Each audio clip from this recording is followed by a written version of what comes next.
Welcome back to Ryse, Son of Rome. So The yeah, epic! we have to kidnap King Oswald and Princess Boudica. Not for nothing, I know that Marius is a great soldier and all, but shouldn't he have like a small elite team backing him up just in case? Romans are Well, to be fair, this is an infiltration mission of sorts like Well, that's why I said small legions were elite not team. suited for. Yeah, well, that's why I said small elite team. Like, just one guy, though? I mean, okay, I get being discreet, but just one guy. Like, you do know that if he gets killed...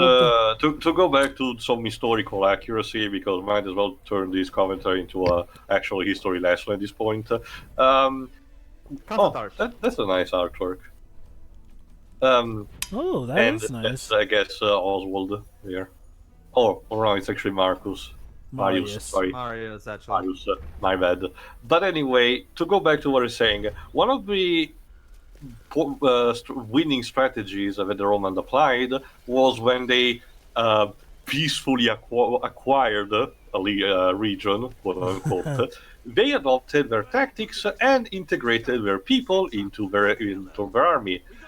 Although, wow, they gave them British accents and everything. that's a weird thing. The Britons are the kind of guys that you will hear voices, accents like hooligans, similar to what Relic did to the orcs of Warhammer 40k. But no, they're super polite. No, seriously. There's a reason. Not to diss once more poor dweebs, but there was a reason why they were called barbarians. Considering the fact that they all have the same accent, at this point I'm starting to think Marius at some point will go like who are the one of them will go like, who are the Britons? And Marius is like, well we all are. We're all Britons, and I am your king. But Pedro, I thought at the end of the previous part it was clearly established that here we are Rome. Yeah, true. You know. Look who it is! The bad guy. Our good old friend. But no, you know what? Yeah, here's another headcanon. This is secretly actually a holodeck mission from Star Trek, and that's why everyone has the same voice type. Okay, that would immediately make this game like 10 times more clever than it actually is, if that were the case. And then the stinger is that it's Picard interrupts and said, "You guys all suck." Also, shut up, Wesley. But no, what I was saying is the advantage of integrating the different culture into their army was they also adopted their strategy, especially because Rome was realized that conscription is nice for the new generations, when you have to introduce them with their culture, sometimes forcefully because fuck you. But for the current one, you might as well just have them do whatever they did before. So if a region is more specialized in people throwing stuff with invisible walls. The climbing system is very scripted in the sense that you can only climb the specific places that you're supposed to. Marius is probably thinking. See that, Marius is probably thinking, "Damn, if only these had blue carpet on them, then I could climb over them." Oh, look at that! Death by traps or strangulation? Oh, nice. What the hell? Man, the Britons are sure sadistic. Well, they are barbarians after all. Or murderous bastards, as Marius called them when they killed his father. I love how they try to show the bodies, but just so that we can't see them too clearly. It's out of nowhere for the sake of psychological, intimidation. By the way, Pedro, what was this game rated? T or M? Over here it's Peggy 18, so I'm pretty sure it's Okay, so probably M then. Yeah. M. That's it, M. Oh, okay. The game is bloody. It's not as gory as the God of War, but it is bloody. Okay, that rule that you saw animations that literally cut down. You can literally cut down an opponent's arms, so it has to be. The ERSRB tends to be rather random sometimes. By the way, that rune that you saw on the boulder, that's legit. It's used in Celtic lore and everything. Oh, new enemy type, dual wielding guy. Basically, this guy is the difference that he has dual swords. So what you're supposed to do is you have two choices. You either parry his attack with a shield, so you can create an opening, or you can use your focus mode to beat the crap out of him. Oh my god, could this be an actual challenge? Not really, no. But yeah, if so, basically, like if say potentially the hypothetical scenario, Rome had conquered, Iberia, and the Iberians were specialized in throwing rocks with I forgot the specific terms. Basically, a string. It's similar to how David defeated Goliath in the Bible. It's basically a string of lever that can be rotated with a rock in it and then throw at people. They were specialized in that, so the regiment is going to be specialized in that. Boy, I gotta. It's for that generation. So, and some of these were used for the infiltration mission because legionnaires were anything but subtle. I mean, look at that fucking helmet. Do you think that it's anything but subtle? Well, technically at this point we're a centurion too, not a legionnaire. Still, even the simple legionnaire helmet or the uniform was anything but subtle. It's not suited for camouflage or anything for the time being, for the time of that time period, of course. Gotta say, it was very. The standard legions were all about marching in huge formations and then taking things by brute force. So, I saw a man dying upon the battlefield, an object under his left arm. As parent would hold a newborn child, he finally crawled toward me and handed me a blood-stained banner. This act of great courage was to be his last before he died. I tied the banner to a pila and raised the overall and held many soldiers to see. The banner flying before them, providing you strength, your belief and courage to sweep the enemy from the field of battle. yeah. But it's this is where I went. Objection, Your Honor. Relevance. I mean, okay. Yes, you can have this, but have the collectibles, have the information in the collectibles be somewhat related to what's going on in the game. Like, I have no idea what they're talking about. Like, why should I care about that person that was that person that Which was honored apparently by? is connected to the trebuchet from that you got before. Like, it's I just wish like the information. I mean, it started kind of okay with that bit of dialogue from Marius's dad, but all the collectibles that most of the collectibles that I've found have such irrelevant information that I could not really care about because it's so unrelated. And I don't, like, for example, this recent one, who are they talking about? They don't specify anything. Like, why should I care? Well, the entire group of those particular collectibles was called Trial by Fire, so I guess it's a continuous, it's tied to a particular story arc attached to it, I suppose. That's the thing, but where though? Like, there's nothing in this game relates to anything that's in the collectible. That's my issue. What grand tales have I missed? Basically, Dweebs, your More country was slaughtering of incredibly your people, barbaric, and it showed the mutilated that corpses of Romans and apparently a death trap or strangulation. Dude, are there a lot of fat bearded people over there in good old England? Because Probably football fans. there seems to be a big saturation of them in this game. To answer your question, Pedro, there are quite a few. I guess. Okay, in that case, I guess this game is being a bit historically accurate for the British rather than the Italians. So, Yeah. If only the problem is that the Italians aren't even supposed to be fighting the Britons. What you talking about? We call everyone lads, mate. I am, however, sad to tell you, Dibs, that when we go to Britain land, it's not raining all the time. So even technically this speaking, game also fails with this.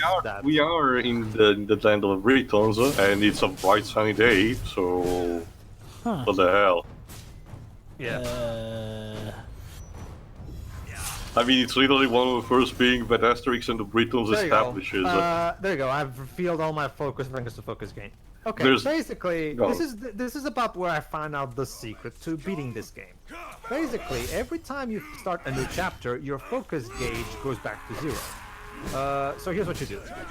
Every time you start a chapter, immediately turn on focus game and start immediately executing enemies to recover all your focus. After that, just reserve your focus for when there's a tough battle coming. And as long as you have your focus gain on while using focus mode, you'll be constantly recovering your focus anyway. So you'll be able to basically once again just like for example, that guy with the 2 swords. Yeah, now I have all full focus, which means if he was right here in front of me, I would kill him in 2 seconds. So yeah, this is the secret to winning at Ryse Son of Rome.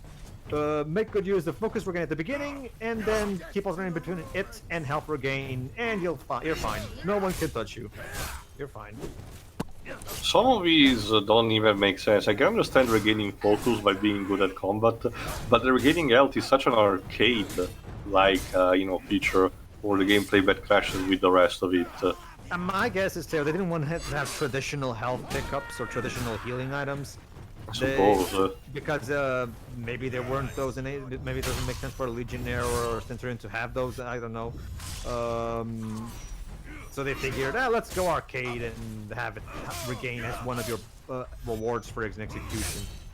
Again, I can see the logic behind it, but like I said, it makes the game a cakewalk. So. Yeah, I can see that.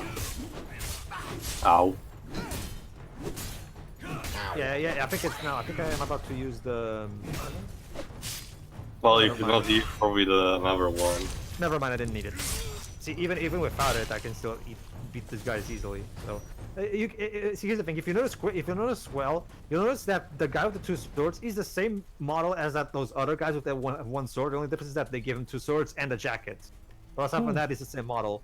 So that's as much as we can do. We can have different variations of the existing models, but that's about as far as we can go. Later on, when we're in the final chapters of the game, we're gonna get the variation on the fat mooks, where it's the exact same thing, except they have helmets. So, why couldn't we have the fat mooks with the helmets already as variation from the beginning? Because difficulty escalation, I guess. I don't know. Tach. I don't know. I don't design this thing. Silence the patrol. Okay. AKA kill more Britons. Yeah, I mean, this would be an interesting part for, some stealth or something, since, Marius is clearly outnumbered, so by all means he should try and handle this tactfully. But no, it's just beat him up. Yeah, you can even stealth. Like, immediately after you fall from that ledge, you immediately get detected. So the game clearly is not even thinking of stealth. You're just supposed to kill. There's nothing else to it. And if they geared the gameplay towards, those sweeping motions so that you could take on a large amount of foes, that would be fine, but no. This game resorts to having a lot of foes just stand around doing nothing, waiting for their turn, or worse, they pot at you when you can't do anything because you're locked onto the one guy you're fighting at the moment. Well, actually, Joe, but to be fair, later on in the game, I do find out that if you make good use of the left analog stick, you can change your hits, the direction of your hits, very, very well. In the sense that, for example, let's say you have 2 guys, one behind you, one in front of you. If you keep alternating, between left and right with the analog stick during your combo, you'll change the direction of each of the combo's hits. Meaning you can beat the crap out of 2 people at the same time if you make good use of the game's mechanics. So so if you know how the game works, you can beat the crap out of people even if you're technically outnumbered or surrounded. It's just a matter of you being really good at the game. But like I said, even if you're not the best in terms of doing that, again, like I said, the health regain will save you, so you're fine. And now the game throws 2 shield mooks and 1 with 2-hand sword. I've already started seeing the BS factor here. Honestly, too. Okay, let's not assume for a second that the gameplay is a cakewalk. Like, design-wise, now the game, in terms of difficulties, to throw more edit time to mook at you in order to confuse you. That's, from what I heard, that's a problem that the Captain America license game has. I haven't played it yet. The fact that this type of difficulties to something similar to Arkham, the Arkham games, and throw different types of elite mook at the same time of you, pretty much from the early stages of the game. To mixed success, to say the least. Yeah, that's the thing though. I've heard those games don't really get much better as they go on. What, the arcade games or the Captain America? I thought I just got back and thought the Sega Marvel games before. That's what you're on. No, again, I still had to play the Captain America one, but let's again, what I heard. Basically, from what I heard, similar to the Crash and Spiral games after the original development, the ones that you need to care about specifically for these are HD Captain America, Wii Iron Man, and DS4. Not even the 3DS, just the DS version of 4. Yeah. Okay. Yeah, the DS version of 4 is the best version. It's sort of like how the DS version of Crash the Titans is the best version. Yeah, it has all the voice acting in that one, surprisingly. Oh god, Noah Because North is clearly terrible. that's the only thing that matters. So apparently somebody thought, you know how we have Noah North playing Engine? Let's have him also play Dingo Dial and Tiny. He does not find enough Dingo Dial. His Tiny is terrible, though. And that's saying something that's another considering thing how that I meant. Tiny was Oh, already a... Oh, that's Budik. That was the Mr. T clone, wasn't it? No. Crunch was the one who became a Mr. T clone. No, they made Tiny Mike Tyson. a Mike Tyson clone because Mike Tyson owns a tiger. That's another thing that I mentioned before. Oh, Jesus. Okay, Oh, I get God, it. The game look is at trying this. to Oh. shock you. There you go. That's why this game is M-rated. Just to show you how cruel the Britons are. Yeah, You you scroll. guys are fucking sadistic. Barbarians. We did what we have to do to survive. That's the thing, dudes. You guys are apparently, well, let's just say, well, actually, no, to be fair, like Teo predicted, yeah, Nero was a fucking asshole, and that's why the Britons are... Well, it's here to see how it goes from here. And again, the Britons weren't even the one who faced Nero when you How get down to naive these history. Britons are, reciting Legend says great that- myths and legend to us. Do we really believe that the stories will make us tremble in fear? That we will run from these lands like scare rabbits? It will take more than a frigid female wielding 2 swords to defeat us. We'll die like My true men and God. women. There you go. A frigid female. No comment. It's kind of like in Yeah, the... Dwebs, I love that one. How naive these Britons are. Yeah, Dwebs, how naive are you that you think one frigid female will be able to destroy Rome? The glory of Rome. Didn't the Romans end up destroying themselves? Sorta. The coup de grace was done by the German barbarians, but most of the job was done by the bloated bureaucracy and incompetent politics. So, yeah. Okay, I guess that's how an elevator works here. Apparently. Moving on. How many scrolls do you have? Oh, it was an item. No, it was a spear. Or Yeah. a pilum, as the technical term is. Yeah. All right, let's hit this guy, and there we go. Fuck. What There you did go. I do there? All right, let's do this for the 10 millionth time. Tis all in good nature. There you go. See, cutting the arm and shit. There you Yeah, it's surprising how Oh my despite God, being they can gory, he's mourn still their own tamer teammates. compared to more bad. Also, these boys clipping through his head.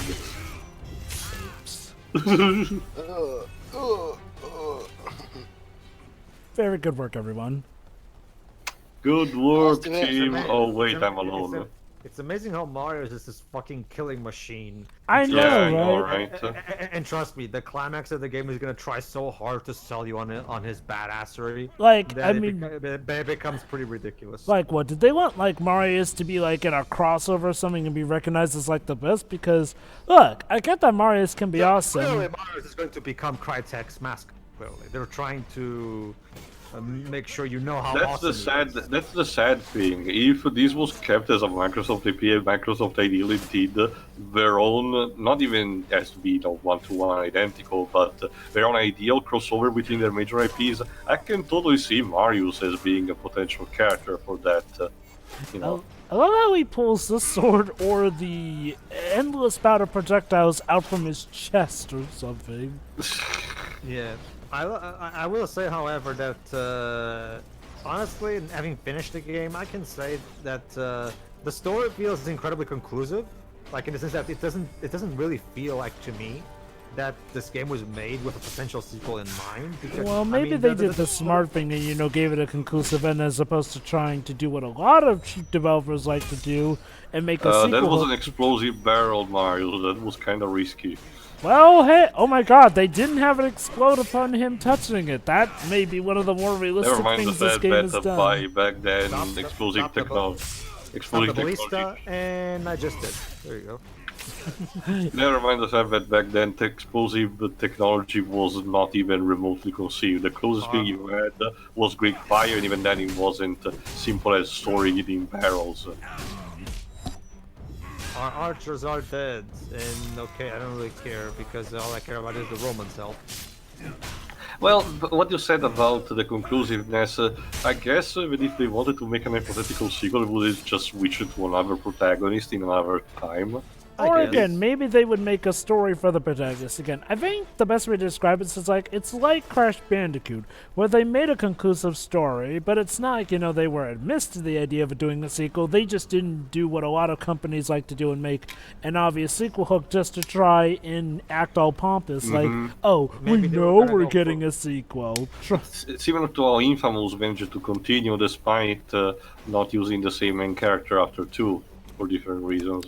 Honestly, Maybe they were considering gonna make, considering maybe the Ryse series. But... You know, considering stuff like the Mega Man Legends 2 incident, I am completely okay with people having conclusive stories because, it's like I said, unless you are certain you're going to have a sequel, do not put in a stupid cliffhanger here or there. Just no. Oh, speaking of which, how's Shenmue 3? I hear that game came out recently. Well, the thing about Shenmue 3, Job, is that it was critically mixed, but the fans, aka the veterans who play the games like me, those are incredibly satisfied with the game because it feels like the game was made in 2003. It picks up right where the last game left off. Like, it's old school to a fault. Like, it's still... Well, there's modernizations in the controls and stuff like that, don't get me wrong, but it goes out of its way to try to capture how the original game feels to a T. And honestly, that's what we fans wanted. This is the kind of game that was made for a very specific group of people, the Shenmue fan base. Well, you were saying in the previous... Oh, actually, you were saying off commentary that, you know, there are cases where a company tries to make a game for a different audience that may or may not even catch on. In this case, the creator preferred to stick to the basics and it paid off. So. Yeah, that's one of the big reasons why I remember too. I mean, it's kind of irrelevant now because Baba is no longer with Namco Bandai. But one thing that I really liked about what Baba said a few years ago is that when he asked about this was a long time ago, so I don't think I even. If I wanted to look for the link that I saw years ago, I don't think I'll be able to find it. It's probably out there, but I don't know where to go to find it. But I remember reading an interview where Baba specifically said that while the mixed receptions that Tales games usually receive, there are exceptions like Berseria and Vesperia, but most of them are usually critically mixed. Baba specifically said he didn't. Like, it's kind of a shame, but at the same time, we care more about what the fans the fans' feedback particularly, not so much what the critics say. And that's something that I think developers should pay more money and not be so afraid of the critics all the time. You know, because they're not the ones buying your game. They're not the ones supporting you. You know, just don't mind them so much. You know, that's another. It feels a lot like they're trying so hard to, you know, like. Oh my God, it really is how elevators work in this game. You just need to push a crate. It boils down to this: if you try to please everyone, you'll end up pleasing no one. Yeah. It is good that they at least stuck with what you knew that they were doing for that game. Oh no. That's no, it though. So doesn't. They did a great job in the game controls a lot better. Obviously, they uses a more modern control style, but it still there's a lot of gameplay mechanics that are borrowed straight from the whoa! You're fighting already, Boudica. Yeah. So Boudica's a warrior princess. I wonder if at some point it's gonna be like that PS Solar game where it comes out for much older systems as well as modern ones. Like, why they put Shenmue 3 on the Dreamcast or something? Maybe the fans will make a Shenmue 3 remake.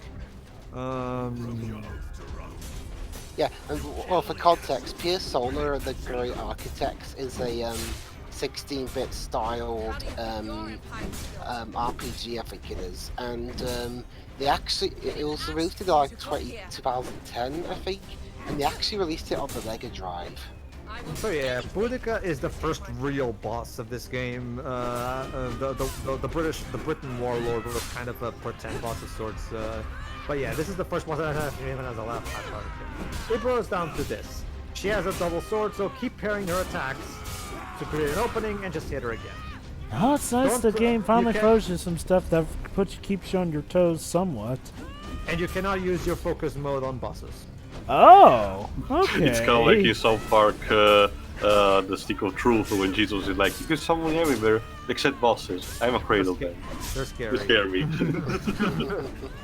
It's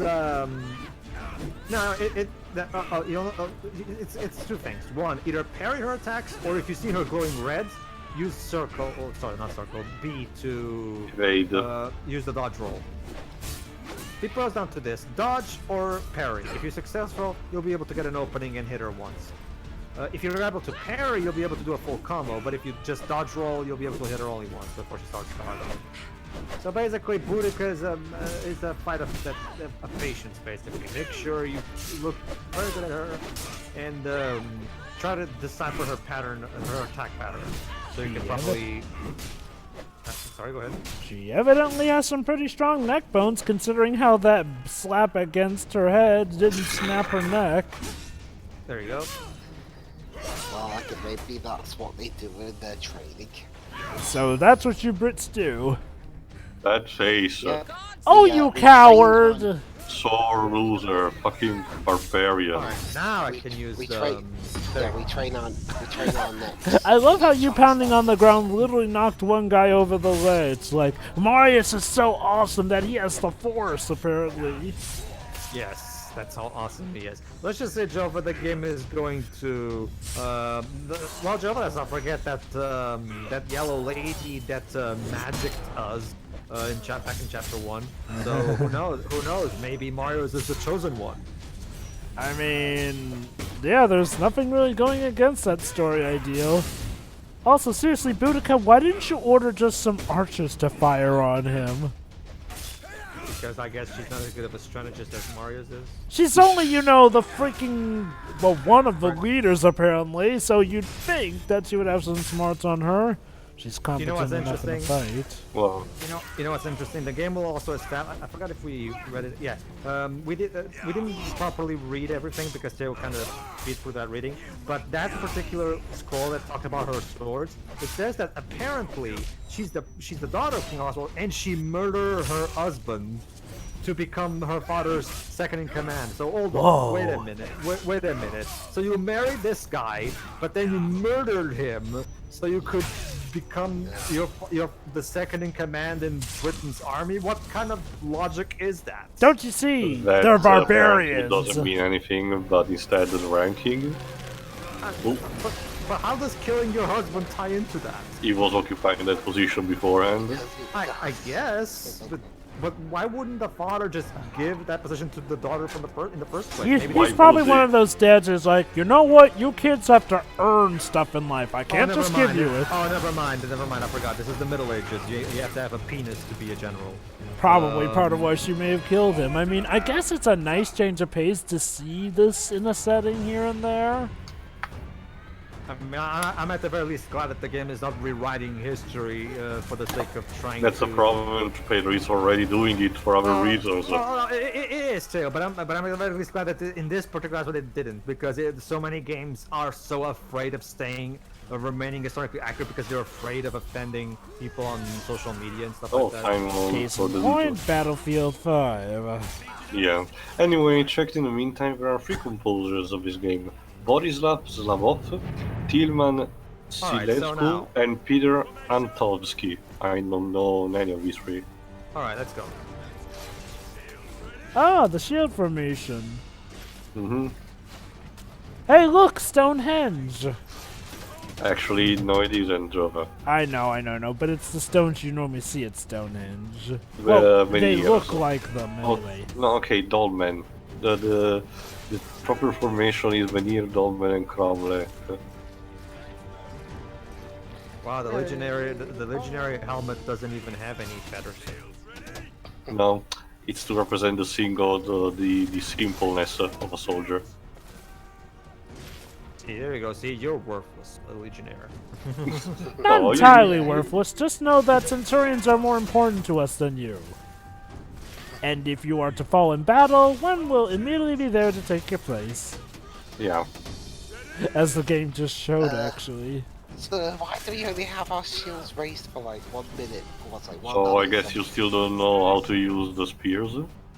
No, that's the thing, too. I think, oh yeah, I remember what happened. See, the problem is, too, I'm trying to move forward, but the game will not let me move No, forward. you need to exterminate all the enemies. I can see that. You have to do that beforehand. I get that too. The problem is, I was thinking that I should have been able to move forward, but yeah, see, there's nothing in my way, so I kind of figured, why can't I get a bit closer? You know, I wanted to get a bit closer, but the game won't let me. You're supposed to just this is the exact spot that the game expects you to stop and throw a spear. I mean, silly me, I was waiting for the game to be flexible and allow me to adjust in my own way, but no, I have to play the game the exact way that the designers intended. Yeah, I have to stop right here. It does seem like a weird place to put one of those stupid invisible walls. Yeah, because look at that. Doesn't it feel like I can move forward? No, hold on. Notice now, in a moment. I'm about to send them running. Just throw in now. That's also because you didn't have any protections on the sides. If you actually passed through the archers still moving forward, would have killed you. I guess. It's just that I kind of wish the game would have a better way of telling me that I was supposed to stop there. Like now I can move forward. See? Yeah, that's actually another thing. Considering all the intrusive HUD moments, we could have one that says "kill all the soldiers." See, the thing is, too, even though there's remember how there was a proper, very easy to understand tutorial for the combat system. There's no actual tutorial for this formation. Like the game never actually explains how this particular sections work. I won't lie. I had to learn on my own. Don't get me wrong, I can understand the process of asking the player to figure it out on their own. It's not like this is like super complex or anything, but at the same time, it's inconsistent. Like, because most of the things in the game have tutorials, why can't this have a tutorial? Go ahead. I won't lie, I actually do like segments like these where you're commanding your entire troop. It's a nice mix-up, a much-needed mix-up to the gameplay here. I'm guessing, though, that these moments are kind of sparse throughout. They are sparse throughout Jova, and like I said in the previous part, they're still very, very easy. Trust me, this will be the last time I'll have difficulty with one of them, because, like I've said in the previous part, these sections Jova boil down to just one thing: keep walking forward. When they shoot arrows, press all day to old shields, and then just shoot. Do rinse, repeat. That's it. It never. These sections are just as simplistic as the rest of the game. Obligatory squeeze between rocks. I've seen. How did they catch that last bit though? What was that last bit, sir? Also, glitch. I'm not that the spear icon is not supposed to be here, but the game glitched out, and now the icon is remaining there.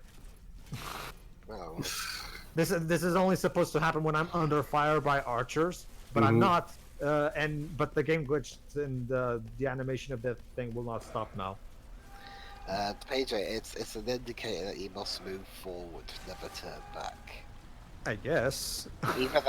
Either that, or someone just took a picture of Be very quiet. I'm hunting Britons. Ah! Well, try saying that with an Italian accent. I don't.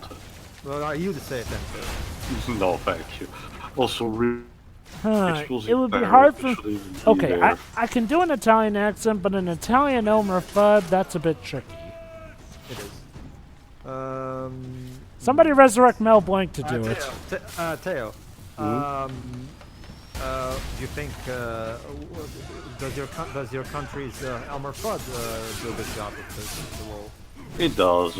Wait a minute, wait a minute. Maybe he could do it then. Oh my god, a product by Germans that messes with Italian history. Yeah, so the Magic Voyage. Makes us out to be a bunch of barbarians. Guys. Yeah. But hey, at least you're progressive, and Boudica is one of the leaders. A new Vista Even though she unlocked, kind of plays coward at the end. We unlocked a new Vista, but I've grown to a point where I just stopped caring about the collectibles, so I'm just gonna stop checking on them. Sorry, Teo, but they're just so they're just so irrelevant. Shut up, you have to learn something. Don't worry, everybody. In the next part, we'll get a checkpoint, and I will, thanks to the power of editing, restart the game to get rid of that annoying little icon there. So don't worry. I will get rid of it right at the beginning of the next part. So see you then. Yeah. See you then.